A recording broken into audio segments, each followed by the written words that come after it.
Broadcasting, Mr. Madhavan from Disney Star and Chairman of CII National Committee on Media and Entertainment, Mr. Biren Ghosh, Vice Chairman, all the distinguished participants of this big picture summit, friends from the media, ladies and gentlemen. At the outset, my apologies for having made you wait, but we are in the midst of election fever, and you will appreciate that there's a lot of activity going on, and I was tied up in some other pressing meetings. My great gratitude to all of you for having allowed me or indulged in my getting late. This is a remarkable opportunity for India. But it will only be possible to cash if the entire industry gets together and grabs that opportunity. I truly appreciate the very important role all of you have played through the COVID period. I can't even imagine how we would go through COVID without the huge amount of entertainment that all of you have provided to us. The fact that television channels kept rolling, we got the news of what's happening. It's another matter that in the process almost every anchor of television news became a COVID expert through that period. Sometimes I used to be amazed that they would be questioning our doctors as if the anchor was the expert and the doctor was on the dock. But it was great that the entire country was able to remain engaged, connected, and informed through one of the most trying periods that the country has gone through. Your sector clearly is a sunrise sector, as Mr. Madhavan and Apurvaji rightly mentioned. And the figures that I just saw, particularly through these books, and I think I'll carry these books with me because quite a lot of information which probably we've missed somewhere along the line. We've not focused as much on this sector as one should have. If we are less than 1% of the global market space on media and entertainment, and on the other hand we pride ourselves in our Bollywood and Tollywood and all the various film industry centers, we pride ourselves in all the wonderful work that is being done on OTT platforms or the presentations that are being made. I think it's a matter of serious introspection, and I can assure you that I will be talking to my colleague Mr. Anurag Thakur, and together we'll get the different arms of the government to engage with your industry and see how we can plan some significant growth in this sector. I'm told you growing at 30%, but when the base is very small, I think we can even become more ambitious. We can start looking for greater outcomes, particularly when we have a lot to leverage on. Our technical skills, our talent in the young boys and girls, the fact that we have a digitally connected nation. Very few nations in the world which have 4G through the length and breadth of the country, and which has already launched 5G, which over the next 18 or 24 months would have spread throughout the country, particularly in the areas which would be of interest to your industry. So there's huge building blocks which are available for your sector to cash in on, to grow on, and I do believe we'll have to work together in the spirit of partnership between the private sector and the government. But I would suggest, Mr. Madhavan, the less the sector depends on the government, the more chances you have of significant success and growth. Now, case in point is the IT sector. The IT sector, I do not think really looks up to government or is involved with government on a day-to-day basis for SOPs and hand-holding, but has been able to find its niche markets, both in India and through the world, through the sheer strength of our talent and our competitiveness and the quality of work that we present to or we offer to stakeholders across the world. We are well aware, as was mentioned earlier, that India is a large market itself. We have probably 900 million people connected on the net. Yesterday I was at a program where I was told the sale of television sets, particularly the LED television sets, is growing also very rapidly in the country. But I still believe we've not even reached the inflection point. We have a long way to go. We can expand the entire ecosystem, but I would think that it would need some out-of-the-box ideas that can only come from you. I suspect that if, first of all, we were to get your entire industry together, the fact of life is that even today, we are represented by a very small subset of this entire sector. The animation and visual effects or gaming and the comics or whatever, AVGC, different arms. I don't see that represented in this room before me today. And an organization like CII certainly can help play a role in getting all the various sectors together. I would also believe that it's important that we see where our value proposition really lies. It's not necessary we have to be able to do everything the best. But when I hear of the kind of budgets that a movie like Avatar had, for example, I would think we can do the same thing in India in a very, very cost competitive manner and actually start becoming the content creator for the rest of the world. Recently visited your Sony headquarters in Los Angeles, and I do believe that if we are able to showcase the big Indian talent pool and the opportunities here, the world will notice and world would like to engage more with India. Even for the export of value-added products from India, technology products from India, content from India.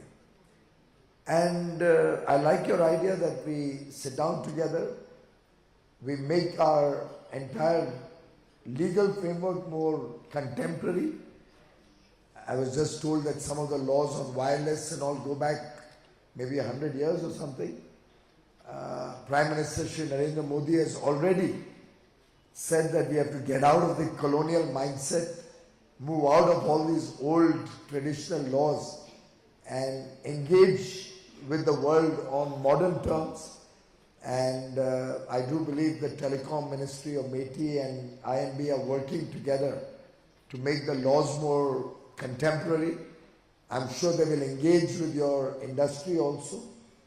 And together you all can come up with something which is truly facilitating growth in this sector and helps you in your day-to-day operations.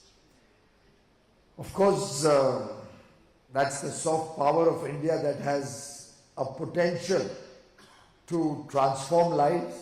It has the potential to add a lot of jobs. It has a potential to get the best creative skills out of our people. But I do believe that some form of self-regulation also within the industry, within the media and entertainment industry is called for. On the one hand, we talk of our culture, our rich tradition, our heritage, our family value systems. And on the other hand, some of what we see on television or some of what we see on the OTT platforms certainly is beyond what is ordinarily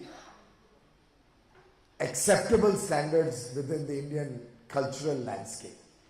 I mean, I would wonder if in any of our families, amongst all, and I see a lot of young children here also, whether they would use the kind of language that is sometimes reflected on some of these OTT shows, and children and parents talking to each other in that language. It's something I don't think any of our children here would ever indulge in. It may, I don't know if it helps you sell your product any better. I suspect not.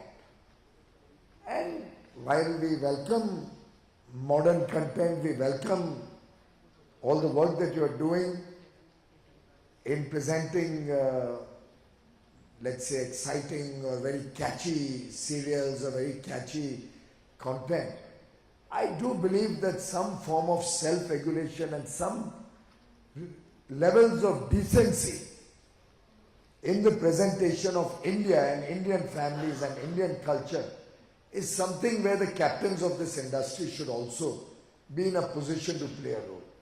And some of the things, for example, would never be acceptable when it is shown in a movie. I don't see why that should be acceptable on an OTT platform. And then if you don't self-regulate, there would be a clamor from society that then government will have to regulate. So I do believe it is important that everybody participates in an effort to make your industry more acceptable and really bring in value propositions. We are not at all against any humor, we are not at all against any of the murder mysteries or whatever else. But I do believe that in the messaging, please do not totally give a message which is disconnected with the Indian reality. And I do think that that will help the industry in its engagement with the law also and with new ideas to be able to help us. You can make that content, if at all that's very much acceptable or wanted in international markets. But I do believe that back home, some levels of what is acceptable should be the norm, not the exception. We do want to take our platforms global. We certainly want to bring new technology, new equipment which can help us make the kind of films, the animation films or the visual effects that are very much popular today. But I don't think it's only about money. The other day I was told in Bengaluru that this recent movie, Kantara probably, was made for 16 or 18 crores and had a gross revenue which was 20 times that. While of course there are many big budget movies also, and some do well, some don't do well. But I do believe that it's not only a question of money. We have a lot of talent in India also. We have a lot of capabilities, creative skills. We have a large domestic market which is in a way opening up new opportunities for economies of scale also. The fact that you can have such a large audience may not be easy anywhere else in the world. And I do believe that the immense popularity that our entertainment or the media sector has both in India and in the world, the opportunities are there. We will need to see what we need to do collectively. And for that, I seriously believe that your entire industry, through the length and breadth of India, also needs to speak in one voice. That will give you strength. For example, you were mentioning to me just now about some suggestions around the taxation structure. Now that will need a holistic pan-India acceptance and can't be done only by engaging with the central government. A lot of it would be local. For example, the entire ecosystem of permissions for shooting and filming in India. It may include the licenses for shooting, it may include shooting in trains or aeroplanes, it may include shooting on our beaches, it may include shooting in maybe our monuments or our heritage sites, the ASI controlled sites. There's so many different possibilities. We are happy to engage with you and see how all of that can be made simpler, how we can provide one single window platform for this to be easier for both international film shooters or international advertising filmmakers and for the Indian industry, and work towards a simplified framework, a less deliberating situation where the red carpet is genuinely opened out for both Indian and international artists. And then we can imagine that India's rising soft power can provide opportunity for the next generation. That will also mean some regulation on the end of the industry in terms of what social security is being done, paid or taken care of, how all the people engaged in this sector, whether they're getting proper wages, proper labor laws are followed, what's their long-term social firmament, how we are ensuring that they are taken care of in terms of health care or other needs. I think it'll have to be that'll have to be a part of any such engagement to make them an integral part of the success story of this sector. There are of course certain issues which are of concern also. For example, to what level and extent we would like to have gaming in this country. Are we willing and happy to have the next generation completely taken in by betting or by engaging with money on the various gaming platforms? That's another question that requires deep thought, and I think all of you well-meaning senior people in the industry will have to guide us. What is the right balance? How do we ensure that this does not lead to an addiction or does not spoil the social firmament of our society or the culture that we've inherited over the years? So it will be a great thing to have more engagement. It will be great to work together as partners in the progress of this industry. It will be wonderful if we can keep out of the controversies and focus more on positive outcomes. I don't know whether the controversy is something done to help sell a product or a film. I'm told that sometimes that is also the intention behind controversial subjects. But I would tend to believe that nobody would like any controversies. People would really like an organized growth and development of the industry. We on our part would like to support the industry in every which way we can. We have already increased the foreign direct investment limit to allow even 100% foreign ownership so that we can attract technology and attract companies from around the world to leverage on India's strengths.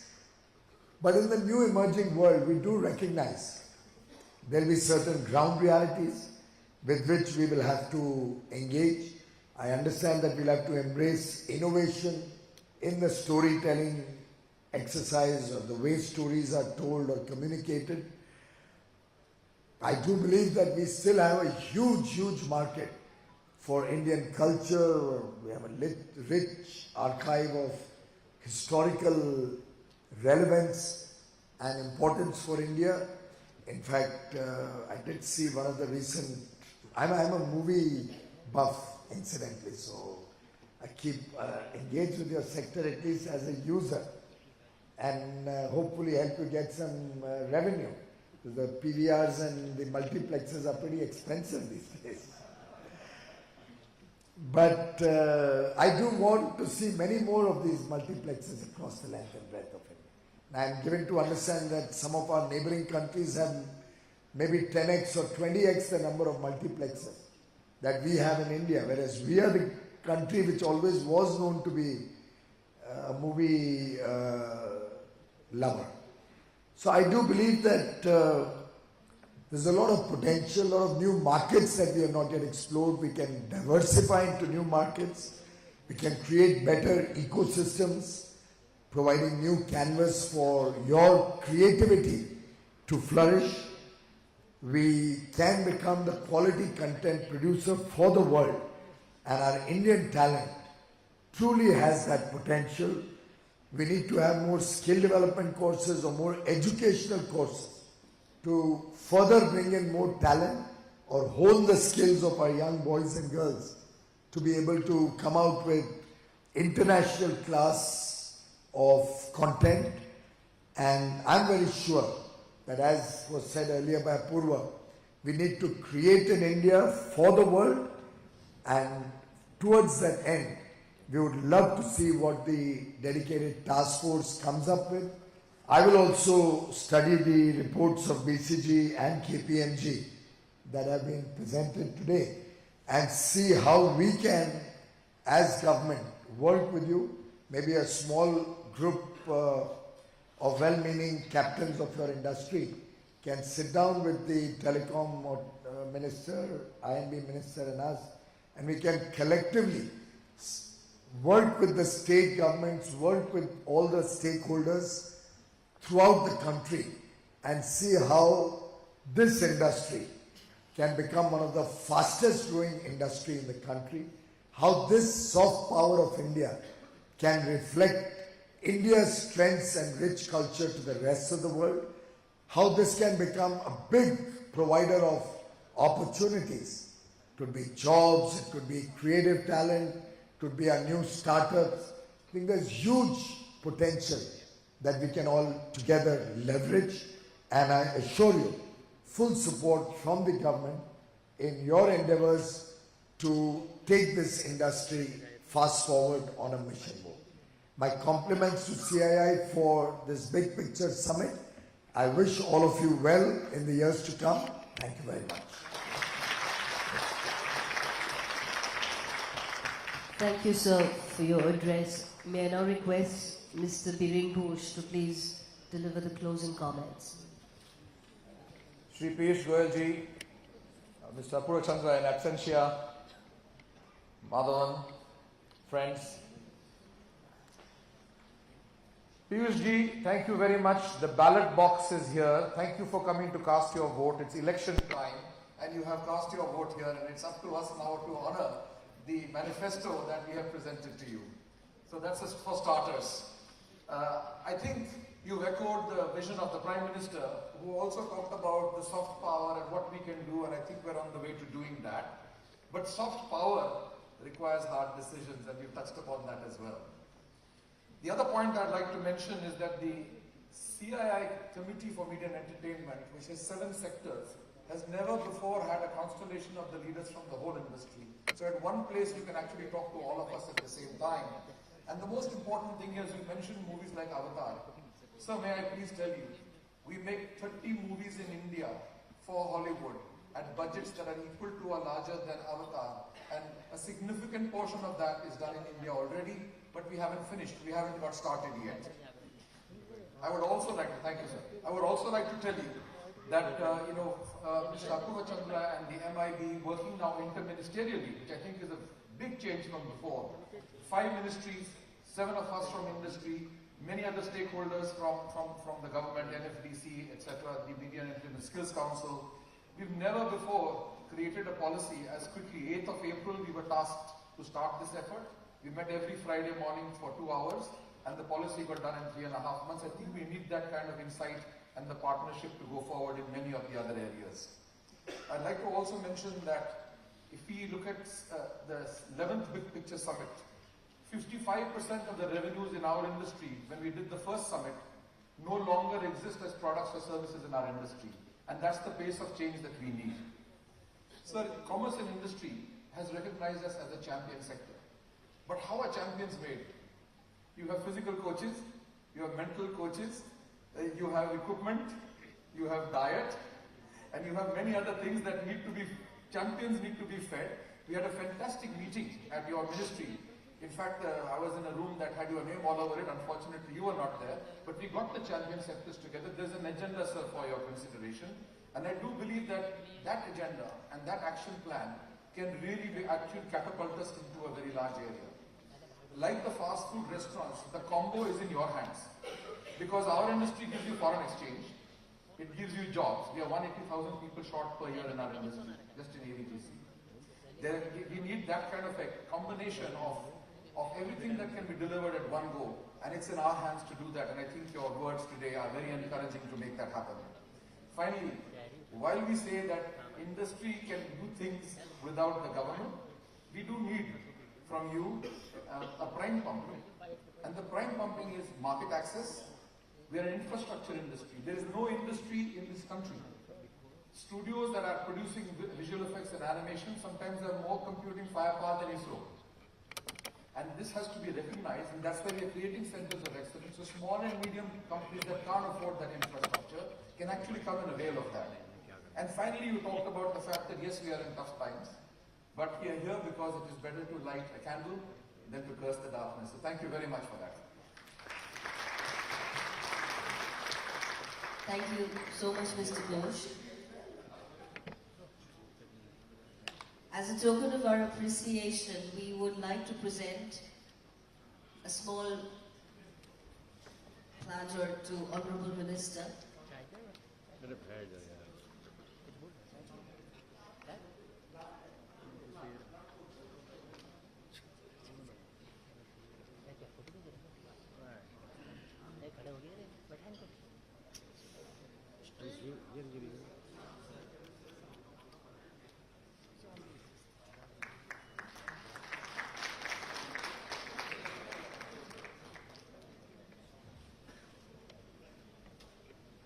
Ladies and gentlemen, you're requested to please remain seated. We will begin with the next plenary immediately. Please give us a moment to set up the dais.